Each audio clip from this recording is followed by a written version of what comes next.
Boa tarde, pessoal, tudo bom? Hoje a gente vai falar sobre como produzir ideias inovadoras. Meu nome é Felipe Gondim, eu sou CEO da Disruptive Academy e sou Head de Inovação da CAP e sou diretor de inovação da DVB-SC, por onde a gente está aqui nesse espaço, no stand da DVB-SC, no Case Startup Summit 2020. Eu tenho algumas certificações em inovação em alguns lugares bastante interessantes, como a Harvard e a Berkeley,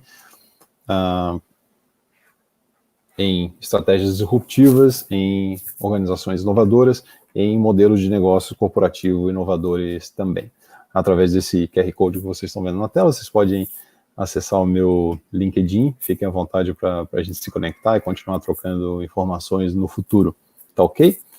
A agenda de hoje, que eu vou falar nesses próximos 30 minutos, é alguns conceitos sobre inovação, algumas teorias de inovação, alguns exemplos práticos dessas teorias, e o que é a cultura de inovação e como que a gente pode gerar ideias a partir dessas culturas com algumas ferramentas, certo? Sobre inovação, 84% dos gestores não estão satisfeitos com o seu conhecimento de inovação e, no entanto, 94% desses gestores entendem que a inovação é crucial para o futuro dos negócios. Então, existe claramente uma dor muito forte em relação à inovação, né, de um lado, gestores entendendo que isso é fundamental para o futuro dos negócios, e, ao mesmo tempo, admitindo essa falta de conhecimento, e isso a gente entende que se dá por conta de entregas superficiais, entregas rasas, que não necessariamente são aplicáveis no dia a dia do empresário.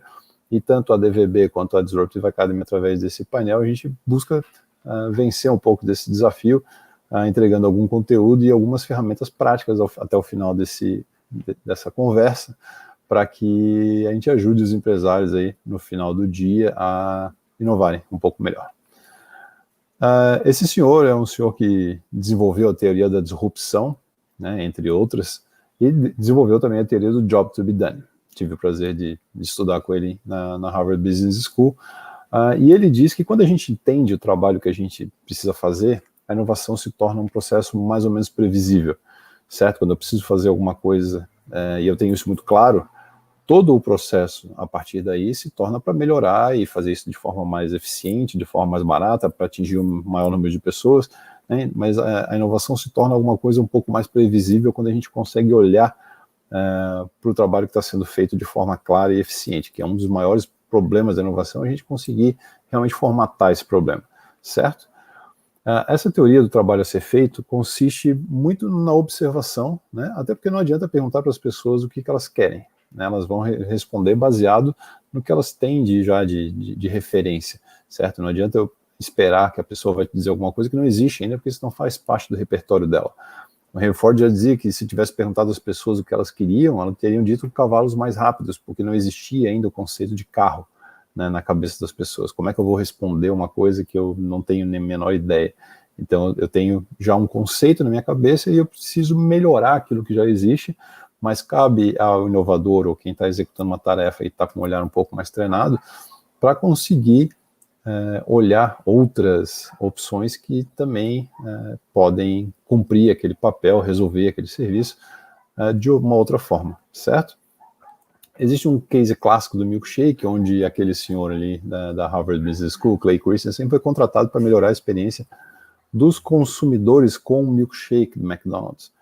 A princípio, né, o primeiro momento, o que a gente pensaria? A gente pensaria numa linha de sabores diferentes, de repente, mexer no preço, aumentar ou baratear o preço, a textura do produto, os tamanhos diferentes, mas ao observar e confrontar algumas situações, ele percebeu que o maior papel do milkshake era ser o companheiro, isso nos Estados Unidos, claro, dentro daquela realidade, era ser o companheiro de trabalho no trânsito, né, entre a casa e o trabalho das pessoas que estavam indo trabalhar. As pessoas demoravam em média 30 minutos no trânsito e o milkshake acabava em 23 minutos. Então ele não cumpria tão bem assim o seu papel, ainda sobravam 7 minutos em média, e a solução nesse caso, depois a gente pode passar o case completo para vocês verem as variáveis com detalhes, mas a solução, no final das contas, a melhoria de experiência foi afinar o canudo do milkshake para que ele durasse 7 minutos a mais.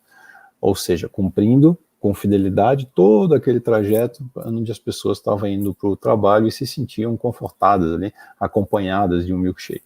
Então, percebam que é muito importante a gente entender qual o trabalho que a gente está executando para conseguir oferecer uma solução adequada que gere valor. A teoria se baseia basicamente em a gente não comprar produtos e serviços, mas a gente contratar alguma coisa para resolver um trabalho, certo? Aí tem uma imagem de uma furadeira, acredito que, assim como eu, muitos nunca pensariam em comprar uma furadeira por gosto próprio, né? É um objetivo de vida ter uma furadeira. A gente busca, por exemplo, ter uma sala mais bonita. Para isso eu preciso pendurar um quadro para decorar o quadro, para pendurar o quadro eu preciso de um furo e eventualmente eu preciso de uma furadeira para isso. Então perceba que eu contrato a furadeira para executar um trabalho de decoração, às vezes, que não tem nada a ver com a parte mecânica, nada a ver com a parte de hardware, no mercado onde a furadeira se encontra. Mas a partir do momento que uma empresa, como já existe, por exemplo, da 3M, faz aqueles ganchinhos adesivos e eu consigo cumprir o mesmo trabalho, que era ter uma sala bonita, através de pendurar um quadro, se o mercado de ferramentas está baseado em pessoas que decoram suas casas pendurando quadros, eu acabo com todo um mercado de furadeira entregando uma solução mais limpa, inclusive, não faço sujeira, né, quando eu colo um adesivo, é uma solução muito mais fácil, não preciso comprar, não preciso sair, não preciso ter habilidades, é só colar o adesivozinho e um trabalho todo acaba sendo relegado. Ou ainda, eu consigo pensar em modelos de negócio diferentes. Por exemplo, daqui a pouco eu preciso de uma furadeira por 10 minutos. Eu não preciso comprar uma furadeira, gastar R$500 uma furadeira. Se eu posso alugar essa furadeira por 20 minutos, fazer os 2 furos que eu preciso e devolver essa furadeira ao dono, como já funcionam hoje muitos dos serviços de aplicativo de carro, por exemplo. Eu posso utilizar o carro por algum tempo e não preciso ter a posse desse carro. Então, a partir do momento que a gente entende o trabalho ser feito, novos modelos de negócio começam a surgir, inclusive, a partir dessas demandas. O último exemplo do Job to be Done, comunicação. A gente está falando aqui de um cenário de 1500, são essas caravelas. Vamos pensar que a gente precisa mandar uma mensagem para o imperador Tanaka, lá no Japão. A gente vai escrever num papiro, né, algumas palavras, vai entregar na mão de um Cristóvão Colombo da vida, né, que vai se jogar aos oceanos para cumprir esse papel. Vai chegar lá, o imperador Tanaka vai ler, se tudo der certo. Se tudo der certo também, ele vai voltar e depois de alguns meses eu vou ter essa mensagem respondida. Hoje a gente faz isso através do WhatsApp, a gente faz isso através dessa plataforma aqui que a gente está se comunicando. Mas percebam que o trabalho a ser feito é exatamente o mesmo, né? Existe uma mensagem a ser passada e existe uma pessoa do outro lado que precisa entender isso e eventualmente responder essa mensagem. Então, entendendo qual que era o trabalho a ser feito, no caso a comunicação, fez com que toda a inovação ao longo desses 500 anos que a gente está falando se tornasse alguma coisa relativamente previsível, que não quer dizer fácil, né, mas pelo menos previsível.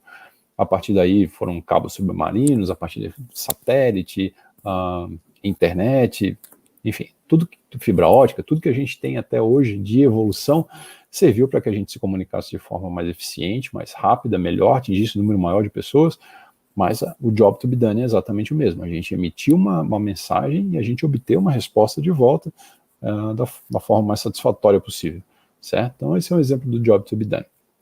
Uma pequena experiência pessoal, esse era eu há 1 ano e 2 meses atrás, e eu vou ressaltar esse prato de salada que estava na minha frente. Claramente eu tinha um job to be done a resolver, eu precisava intervir nesse corpo físico que me habitava, e eu achava que ações isoladas inocentemente resolveriam esse problema. Então eu almoçava muito bem, comia minha saladinha ali. É lógico que como CEO, entre aspas, né, de empresa, eu acabava saindo mais tarde que todo mundo e passava no McDonald's e pegava aquele milkshake ali do exemplo anterior e ia dormir com o meu corpo cheio de açúcar e gordura, que é o que o nosso corpo mais gosta, né? Então, mas claramente isso não resolvia o meu problema, né? Eu comia salada, era uma ação isolada que não resolvia o meu problema, e assim acontece com as iniciativas de inovação quando a gente está falando de empresa. Essa inovação, essas iniciativas precisam estar dentro de um contexto estratégico, realmente é uma mudança de pensamento, uma mudança de cultura, uma mudança de mindset que a gente precisa ter para que essas ideias sejam fomentadas e sejam realmente cultivadas.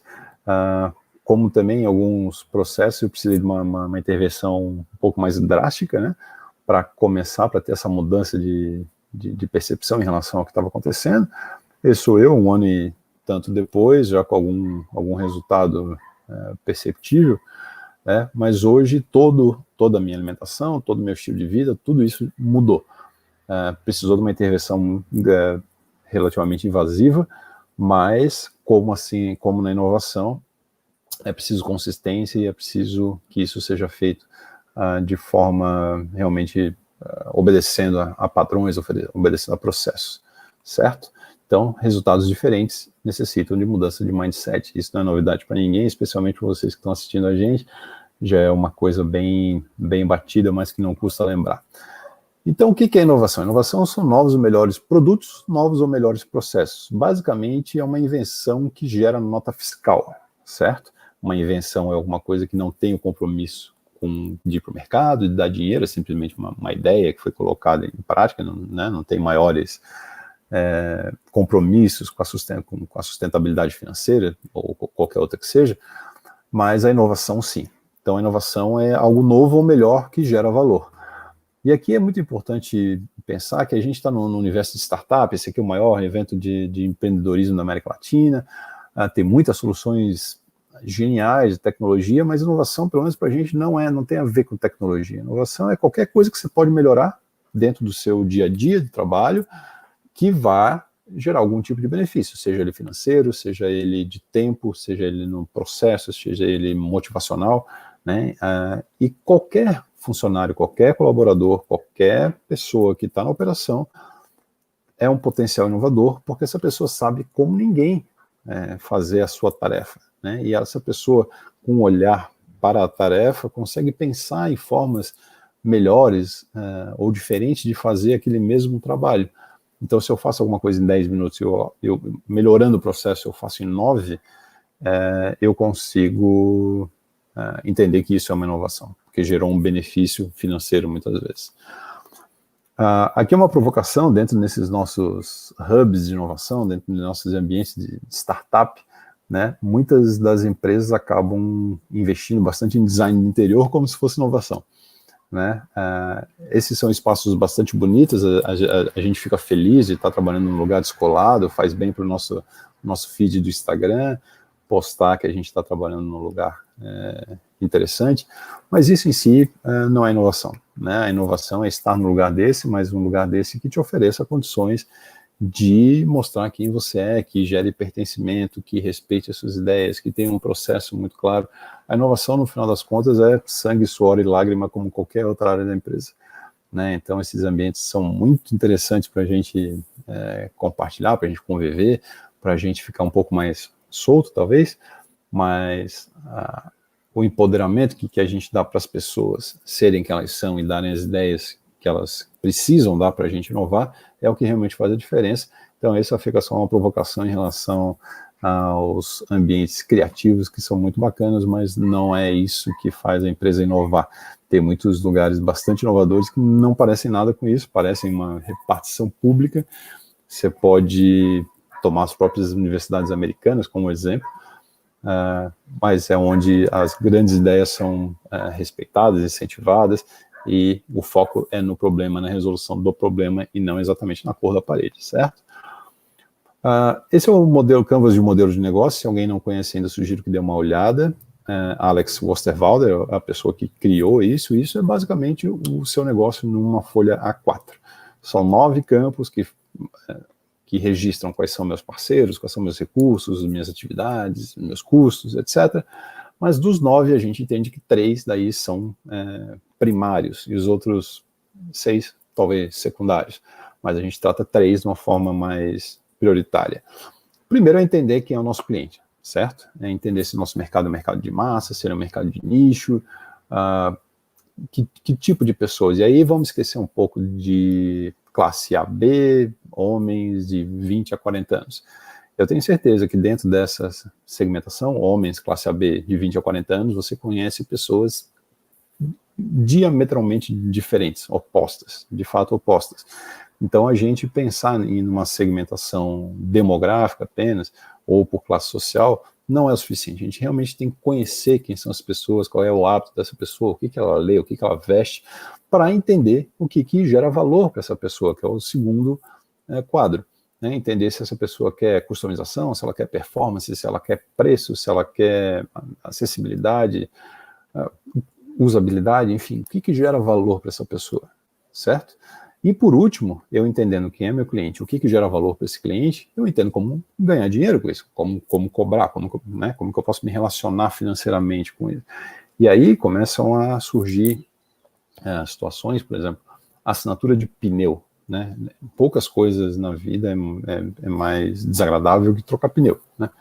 Nunca está dentro do nosso orçamento, a gente nunca tem dinheiro sobrando para trocar pneu, geralmente acontece no mês que a gente está mais descapitalizado.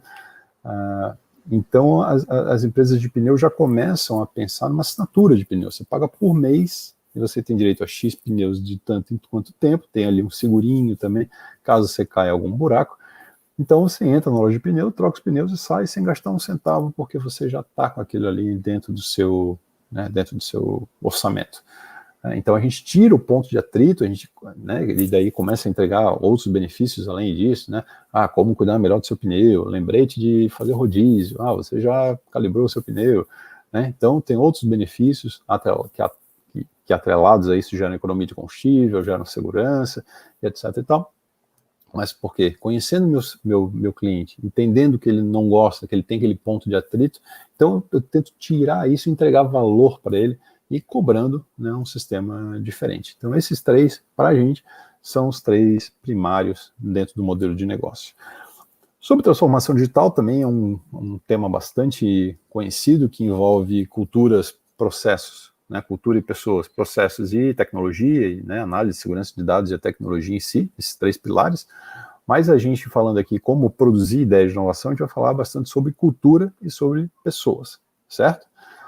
O primeiro ponto que a gente vai falar é sobre o significado do trabalho, né? 9 em cada 10 pessoas, elas aceitariam ganhar menos para fazer um trabalho que seja significativo para elas, que tenha um propósito para elas. E esse trabalho significativo é um dos principais motivadores da inovação dentro dos negócios. As pessoas precisam estar motivadas ao ponto de propor melhorias, né? ou até de ver melhorias e depois propor. Certo? Então as pessoas valorizam esses ambientes onde elas podem interferir no ambiente, né? Isso gera um senso de pertencimento, não só de estar ali, mas de pertencer àquele lugar, né? E a inovação ajuda que essa criação de valor, toda essa tomada de decisão não seja burocrática, isso pode matar a inovação, né? Então a inovação o inimigo número 1 da inovação é a burocracia e um ambiente onde as pessoas não se sintam pertencidas àquilo ali. Então a gente vai falar sobre como sugerir uma ideia de inovação. A gente desenvolveu um canvas muito simples, com quatro etapas, 4 campos, onde serve tanto para quem está propondo essa ideia, né, que esgote um pouco dos recursos iniciais ali para apresentar essa ideia. Então, assim, você consegue estruturar melhor essa ideia, e essa ideia por si só já é esse pensamento a mais por si só já elimina um monte de ideias simples que poderiam não só tomar tempo de alguém. E do lado do gestor também serve para analisar essa ideia de uma forma muito mais ampla, né? muito melhor, através de uma ideia bem estruturada. Então a gente desenvolveu um canvas simples, tá? São 4 quadrantes. O primeiro é descrever a própria ideia, né? O que ela faz, como é que ela funciona, que problema que ela resolve, enfim, a ideia em si. O segundo, a pesquisa de mercado, quem são os concorrentes, quais são minhas forças, fazer aquela análise SWOT simples, quem que vai pagar por isso, se a ideia for para melhoria de processo, por que essa é melhor e não a atual que já existe. O terceiro, depois, quem é o meu cliente, né? Como é que eu vou acessar esse cliente, como é que eu vou manter esses clientes engajados nessa ideia, quais são os canais que eu vou utilizar, internos ou externos, e por último, qual é a operação, o que eu vou precisar para viabilizar isso, quais são colegas de equipe, é dinheiro, é alguma expertise que eu já tenho, né? Então entendendo qual é a minha ideia, quem que vai usar isso, como que eu vou chegar nessa pessoa e engajar, e o que eu vou precisar da empresa para executar isso. Passando por isso, tanto você, na hora de apresentar a ideia, já consegue ter uma clara noção ao responder isso, se a ideia é possível, se não é, que às vezes é uma boa ideia, mas demanda por exemplo, muito recurso da empresa, e isso meio que inviabiliza o negócio, ou dependendo, realmente demanda muito recurso, mas o benefício para a empresa é enorme, então vale a pena apresentar a ideia, né? Quem é meu cliente? Putz, eu não sei quem é meu cliente, então vale a pena investir um pouco mais de tempo antes de apresentar a ideia, né? Então essa matriz faz com que a gente entenda um pouco melhor a própria ideia que a gente está sugerindo, e o gestor, quando recebe isso, ele tem claras condições de olhar para a ideia e já entender, né, num primeiro momento, numa big picture, se essa ideia vale a pena ser tratada ou não. E como aqui na Disruptive e também na DVB a gente gosta de entregar coisas realmente aplicáveis no dia a dia, fazer com que o empresário tenha essas ferramentas em mãos, a gente colocou aqui um QR Code para você apontar o seu celular e ir para a página, fazer o download do Canvas, para começar a aplicar já essas ideias de inovação, tentar aplicar esses conceitos na sua empresa desde hoje, né, agora, terminando a palestra, você já consegue começar a escrever algumas ideias através dessa ferramenta que é simples. A ideia é que seja realmente uma folha e que tanto você quanto seus colaboradores comecem a aplicar essas ideias e sugerir essas ideias a partir de uma ferramenta simples e objetiva. Existem outros passos que a gente pode, inclusive, fazer um workshop depois só sobre a evolução das ideias de inovação. Existem outros Canvas, outras ferramentas, outras metodologias, mas começando com uma ideia já estruturada a partir desse Canvas, a gente já entende que você já começa melhor do que a maioria das empresas, né? A gente já teve, por exemplo, empresas que foram apresentadas 1.500 ideias e apenas uma foi aproveitada, porque todas as outras não tinham o mínimo de estrutura para que isso aconteça. Percebam a onda de desmotivação que isso pode gerar numa empresa quando você tem 1.499 ideias que não são utilizadas. E daí você não falou como é que deveria ser feito, então você desestimula toda uma massa de pessoas que tentaram te ajudar e que eventualmente você vai ouvir que, putz, a ideia não foi bem aplicada, a ideia era simples demais, mas porque simplesmente não tinha uma ferramenta, não tinha um programa estruturado para que isso acontecesse.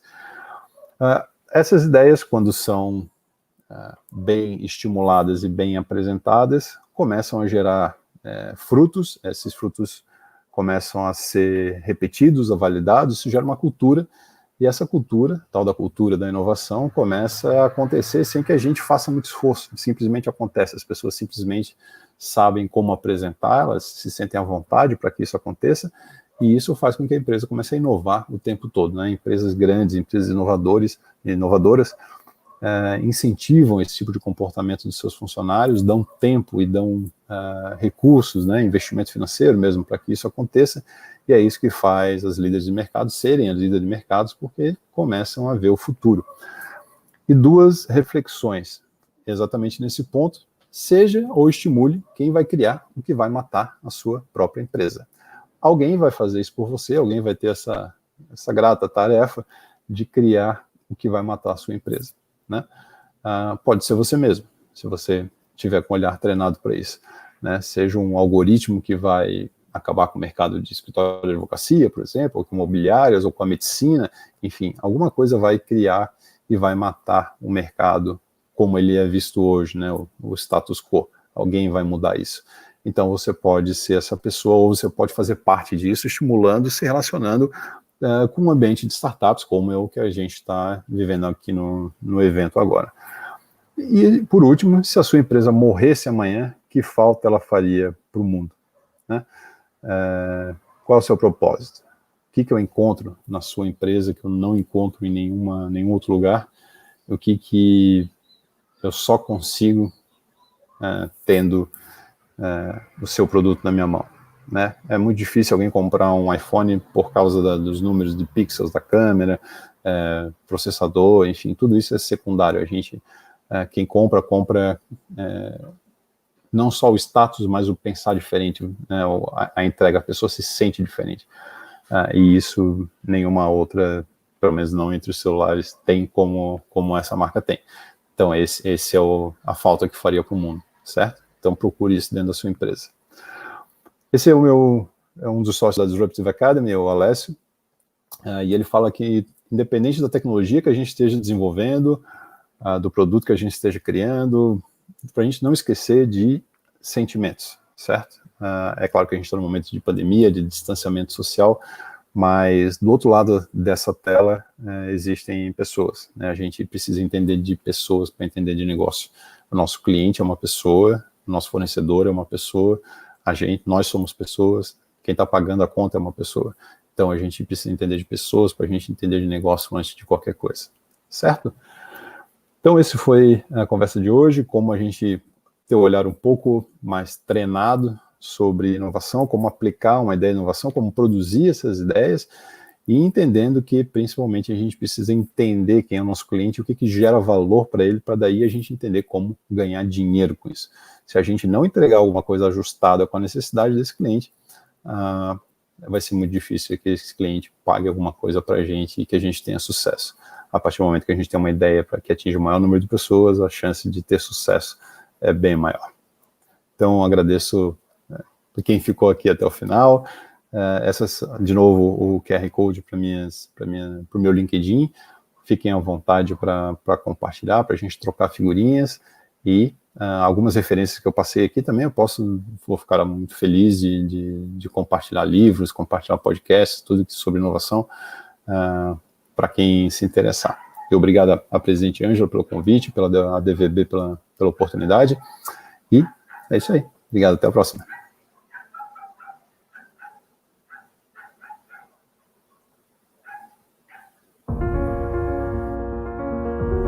Vivemos um momento de introspecção, de reinvenção, de transformação, de dentro para fora. Um momento de olhar para trás e analisar o que fizemos para chegar até aqui, mas também de olhar para frente e ver tudo o que temos para conquistar ainda. E por isso, decidimos dar um passo importante: mudar nossa identidade, sem alterar em nada nosso DNA. Nosso propósito como empresa continua intacto. Agora somos Oats. Um novo nome e uma nova marca que representam de forma ainda mais forte e precisa o nosso comprometimento com você e seu negócio. Isso porque Oats se originou das iniciais das palavras de duas frases que traduzem o que queremos e fazemos todos os dias. Convidamos você para fazer parte desse novo momento da nossa holding. Acreditamos que juntos podemos alcançar objetivos cada vez maiores.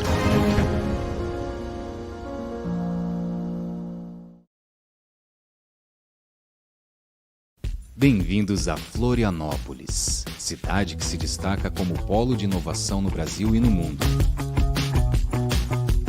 É por esse motivo que a TopMed, uma empresa inovadora especializada em atendimentos em saúde à distância, está sediada na região desde 2003. Utiliza tecnologia de última geração para atender mais de 1,5 milhão de beneficiários, ampliando a atenção à saúde através do atendimento à distância, programas de promoção da saúde e prevenção de doenças e gestão de riscos e sinistros. Nossas soluções têm como foco a melhor alocação dos recursos de saúde das organizações para operadoras de planos de saúde, autogestões, seguradoras e outros. E para ampliação de seu portfólio de soluções tecnológicas, a TopMed lança o Doutor 24 Horas, um serviço de telemedicina que conecta, através de um aplicativo, médicos e pacientes de maneira cômoda e resolutiva, permitindo realizar a qualquer hora do dia ou da noite consultas médicas virtuais e presenciais. Olá, como posso te ajudar?